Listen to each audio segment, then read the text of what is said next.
Good morning, everyone. Welcome back to another episode of Lessons Learned, the dumbest thing I've ever done with money. My name is Suzanne, and I am the head coach at Grace Financial Coaching, and I am with Mark Karwowski today. We've had some technical difficulties this morning, but we are going to overcome. So let me get you started on who Mark is and why he's here. Mark is a financial coach with Tri-Cities Financial Coaching, located in southwestern Virginia. He is also a software engineer, and Mark is also a pastor at Covenant Fellowship Church in Bristol, Virginia. So, Mark has really nothing going on right now.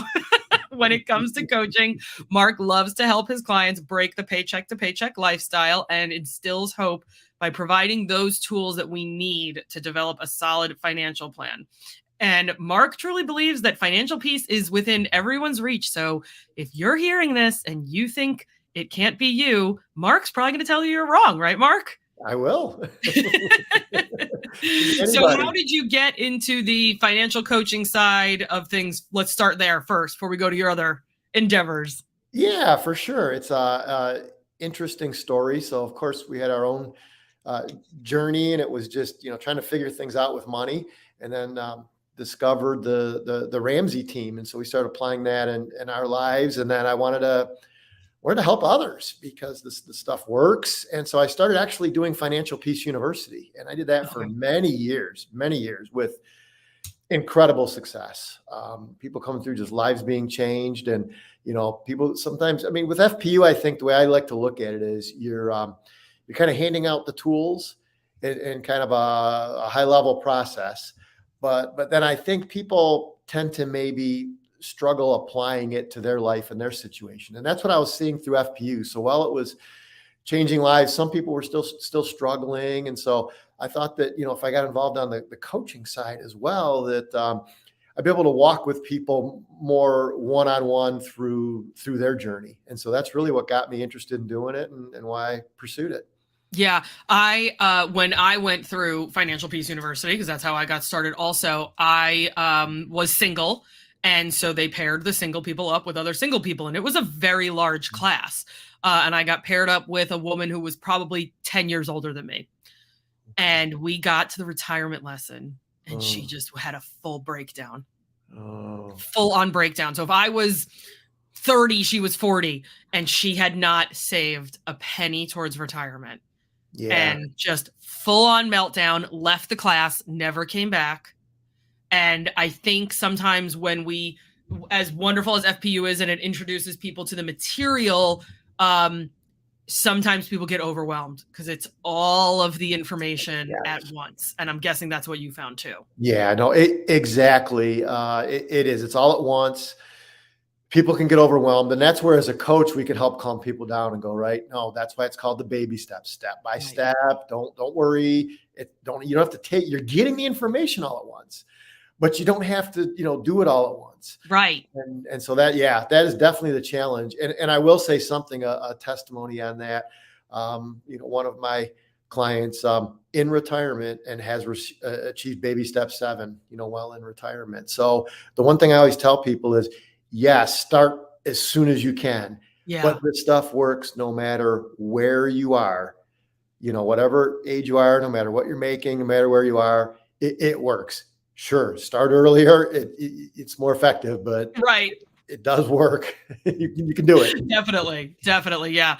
And I think when we have those skills to become, instead of just coordinating a class that's already been written for us, and we get those skills as a coach, that's the kind of nuance that we're able to see versus, I'll be honest, that particular person who was leading that class back in New York many years ago was pretty by the book. And if the homework wasn't done or anything like that, so there was not a ton of room.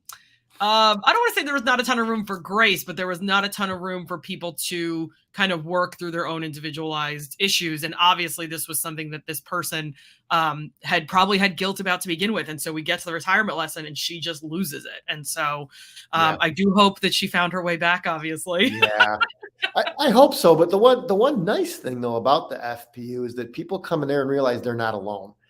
And so I like that interaction where people can share, and where a lot of times people, you probably see this as a coach as well, contact you and they think, that you've never seen their situation before, and it's unique to them, and it's not. So many people are struggling in the same thing. So I think that, I don't know if encourage is the right word, but it helps people to understand that, look, you're not alone, and by the way, then there's other people that are winning, and so you can do this. Yeah, So definitely. I think Yeah, that's look one of how the far benefits some of of your clients have come. Yeah, yeah, for sure. yeah. How does this play into you being a pastor at your church?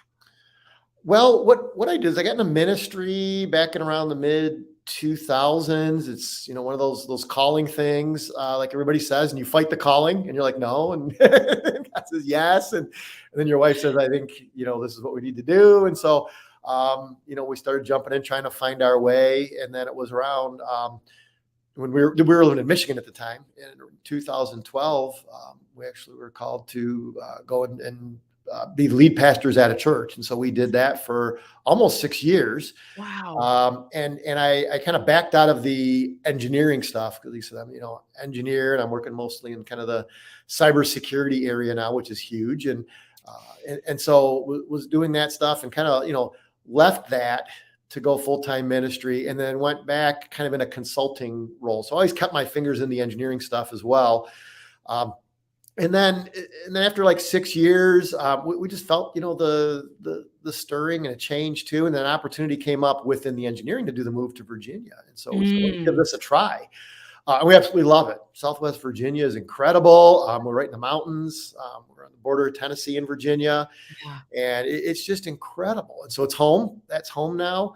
And doing the like I said, that took a different role kind of in the engineering, doing kind of a global thing. And so that's fun. And so a lot of Zoom calls over the last few years with travel. Yeah. And so that's coaching and engineering. And so get used to that. But travel's starting to pick up a little bit. And as I mentioned earlier, just worked out. I'm traveling this week. And so, but still glad we're able to do this. And so, Yes. that's kind of how we got into that. And so we got connected with a phenomenal church, Covenant Fellowship, in Bristol. And so once again, right on the border of Tennessee and Virginia. We're not the lead pastors there. We're responsible for discipleship. And that means basically, okay, the what next, and training people up. And guess what? The Bible talks a lot about money. And so the financial stuff fits right in. And so I get just a lot of opportunities to work with people, through the ministry as well, with finances and money, because we want people to be free. God wants people to be free, and Jesus gives us freedom through what he did on the cross. But we got to live in this world, and money is a part of this world, and money keeps us in bondage for sure. Yeah. So this is a big area where really fits in with the ministry as well, and it's just a passion. Like I said, it worked for us. And I love seeing it when people start winning with money. It's just awesome. Yeah. And I've worked with people in ministry, and one of the downfalls of ministry can be the paycheck. Some decent tax breaks depending on your position. But I have had, I would say, about a handful of clients in mid-level ministry where it was, they didn't pay for seminary in cash, and so now we've got this debt, and the paycheck that's coming in is depending on the area of the country and how big the church is, and it can get really tight. So I'm sure you've experienced that as well too, if not at your own church, but at other places. I have in a big way. One of the reasons I kind of got back into and have stayed within the engineering, because I wanted to make sure that what I want to do can be funded, so that it helps with that, and of course our budget. And that's an awesome story, because I've reached out to some connections in ministry across Virginia now, and had a big meeting a few weeks ago. So there's a preview. Nobody else knows about this, but I'm putting a proposal together for ministers to do a coaching program specifically for exactly what you're talking about. Good. That is reality. So yeah, absolutely. So Mark, I'm sure before you learned all of these principles and went on your own journey, you did some dumb stuff. So what would you say is the dumbest thing you've ever done with money? Wow, I didn't. My parents were great with money, and they taught me everything, and I just had no mistakes. No, that's not true. All right, good. Well, we'll see you next week, guys. and that's where it's interesting, because my parents were not good with money. They just weren't, and it's just the reality. It's not, trying to be judging. It was just an area where they struggled. And I think they wanted to be, and they tried, but made a lot of mistakes. And so what I did learn from them a lot of was what not to do, and to go try things. And so we had a lot of trial and error ourselves, myself just trying to make it, not even knowing these principles yet.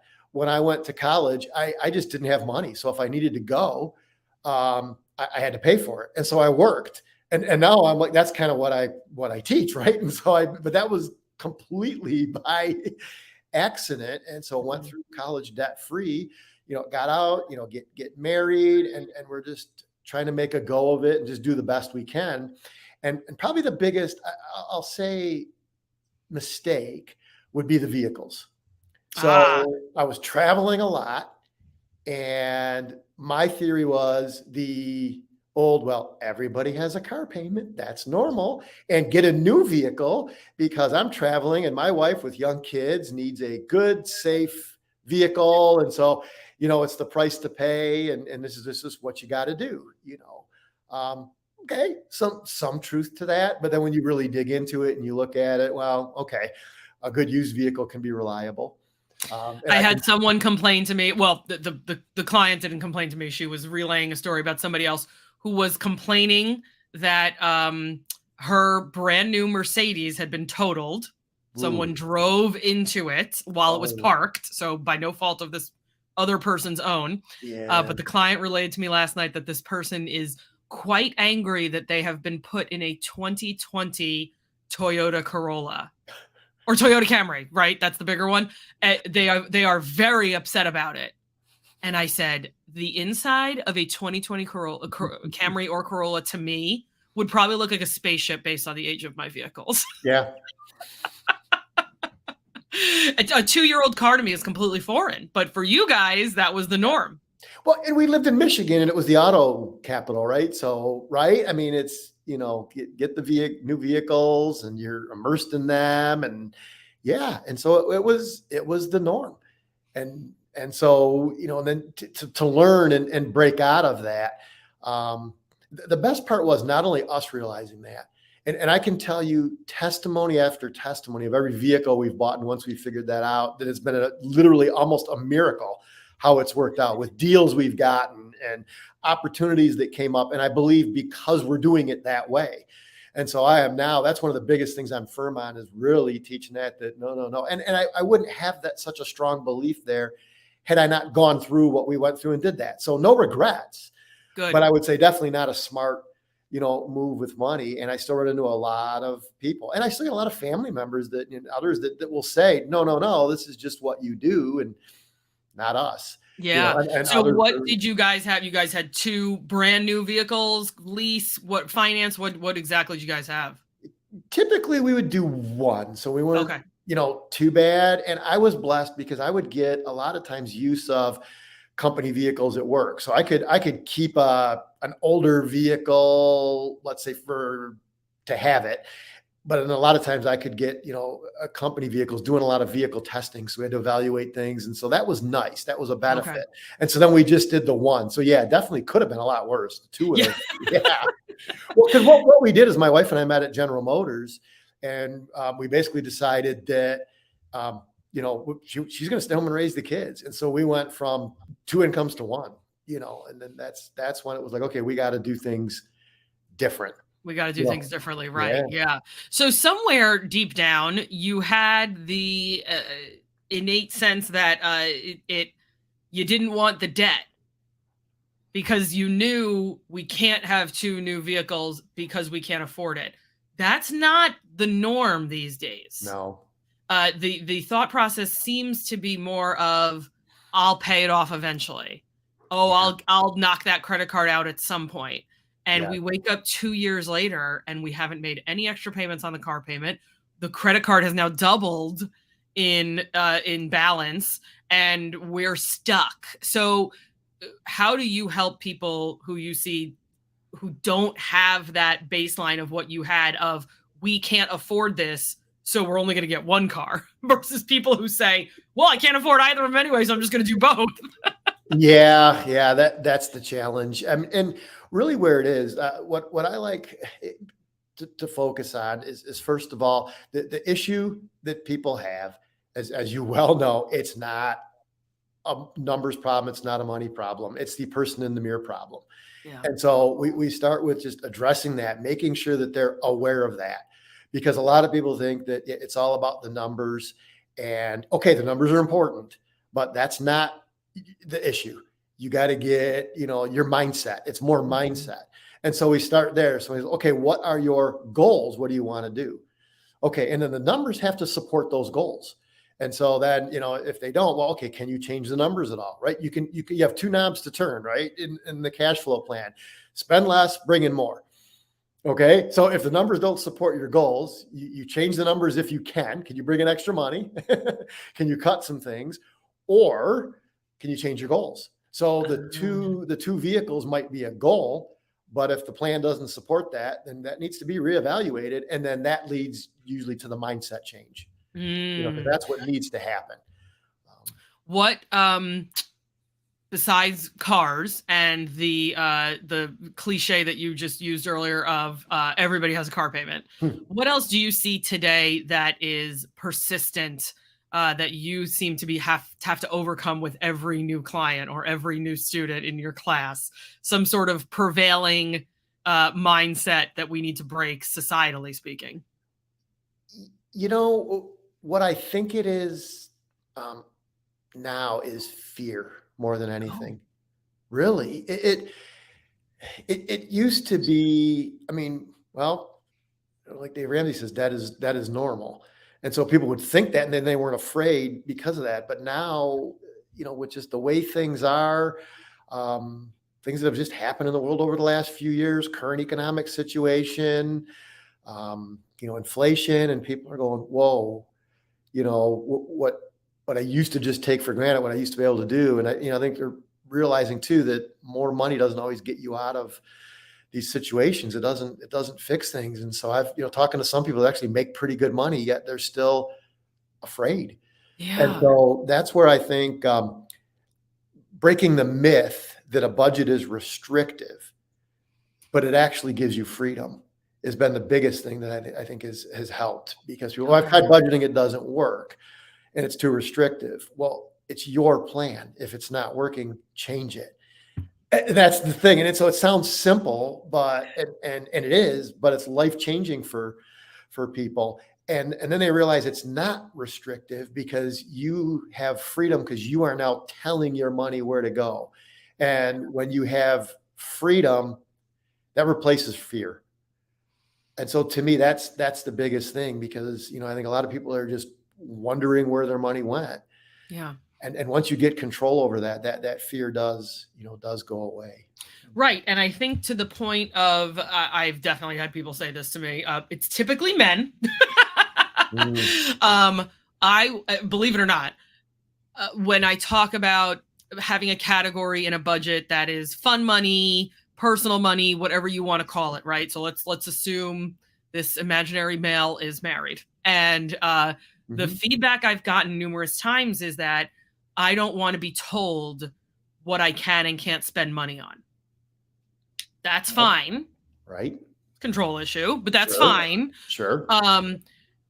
But what's going to happen is, if you don't control it up front in the budget, and we don't set a number for fun money, for personal money, for money that you can spend and your wife doesn't yell at you, it goes on the credit card and it ends up costing you more money later, and probably a fight. And so that's not freedom. Being able to spend $200 on Amazon when you feel like it does not equal freedom over here on the back end. It might feel really good up front, but over here it is regret and sadness and anger and disappointment. Yes. And that's when the statement comes out of, I've tried budgeting and it doesn't work. Yes. Yeah. Yeah. Great example too. And you're right. I mean, I'll state it because I've seen it too. It's mostly the guys. Yeah. And you know what? Let me just say something. I don't really care about stereotypes. They come from somewhere. It's but true. It is usually not the women. I'm usually having this argument with the guys. And the stereotype of the wife coming home with 8,000 shopping bags at the mall, I don't have that experience. Do you? I don't either. So I will say, break some of these stereotypes. It's interesting. Yeah, absolutely. So it tends to be the guys that I'm working with. And if they're single, it's a little bit easier, right? We can give them a $200 allowance a month to do whatever the heck they want. So it doesn't feel as restrictive. Yeah, But if we're in a situation where we're paying off debt, or like you said, the events of the last 2.5 years, 3 years, if you're in a position where you're about to not be able to pay your rent or your mortgage, forget about you arguing with me over whether your fund money should be $50 a month or $100 a month. Fund money needs to be zero. yes, And the upfront behavior, again, always reflects in the results, right? absolutely. Yeah. Yeah, in a It's big way. interesting that you had that you touched on the whole fear thing. So Yeah. it is a scary world we're living in. So, Mark, what could you do if you could go back in time and reevaluate all those cars? What would you do differently? What would you and your wife do differently? Yeah, well, I mean, when you learn a lesson, you wish you could go back and you wish you learned it earlier and do it different. So of course, we wouldn't have, um, say done the new vehicles. We would have started earlier, prioritize things different. But the thing I learned is, well, there might be things, that I would apply. I love this. What your podcast is called, lessons learned. I love that because I like to apply those, and I would apply what I know, now, and be a lot smarter with, having that budget, not doing the car payments, and that stuff for sure. But the one thing that I will say, that's a lesson learned that I would say is a positive that I would do the same, flipping the question a little bit, is that pouring this into our kids, because they were involved in all of this and they're applying this, and the family tree is changed. And so that's what I'm really happy about. Could things, and so it's almost a good experience, because a lot of times you don't learn lessons unless you have these issues. And so I'm glad that I can apply them now and help others through coaching, through my family and, and kids. And so that's the biggest lesson learned. I'm glad that we were able to do that. And by saying certain things, but usually it's more so them watching you, and watching how you're doing it. And they pick this stuff up. Yeah. And so, but yeah, I definitely would have approached things different. We never had a whole lot of debt and had to work like the big snowball, but any debt is not good. And I just, if I went back, I would say, don't ever do debt. And that's why, like, any chance I can get to talk to young people, I have another opportunity coming up this summer to potentially go speak to some high school students at a youth camp about finances. Nice. I'm excited. That's an Yeah. investment, because you know what? Then they're going to start out and have a plan and win from the get-go. And they're not going to have to go back and get things fixed before they can dig out of a hole and then go forward, with money. Right. Exactly. Yeah. It's not that you wouldn't make the mistake again. It's that you wouldn't have made it as big of a mistake, right? We would have had a little baby mistake and then learned our lesson, and then so yeah. Yeah, absolutely. I think that is becoming a more recent theme, with people saying, instead of I would just not do any of that again, it was awful, it's more of, well, if I didn't do that, I wouldn't be where I am today. I wouldn't be on baby step 5. I wouldn't be on baby step 6. I wouldn't be on baby step 7. I'd still be on 2, and I wouldn't even know that I was on 2. Right. I don't have any regrets. Yes. I really don't. And that's, what I always tell people when I'm coaching them. I'm like, we've all made mistakes. I'll share some of mine with you, and I'm not going to judge you. And if you make more, then we're going to figure out, okay, well, why, and what are you going to do different and learn from them? Yeah. Because there's no value in beating yourself up and judging, and let's learn from them, and let's move forward. The past is great. Let's learn from it, not stay in it and dwell on it. Yes. But now take what you've learned now in the present and move forward and make the changes that you want. It's all mindset again. It comes back to that mindset. I know, right? It's like there's like a theme or something. Yeah, something like that. Yeah. Well, Mark, thank you so much for joining me this morning. Everybody, All of Mark's information will be in the show notes. Head over to his Facebook page, and his email is on there as well if you'd like to reach out. And I do hope you'll touch base with us again and let us know if you're able to talk to those teenagers and what kind of feedback you got this summer. I will. Thank you. This was awesome. It was my pleasure. Yes. To be All here. right. Thank you, Suzanne. Everybody join us again next week for another episode of Lessons Learned, the dumbest thing I've ever done with money, and check out the replay on the YouTube page. Thanks.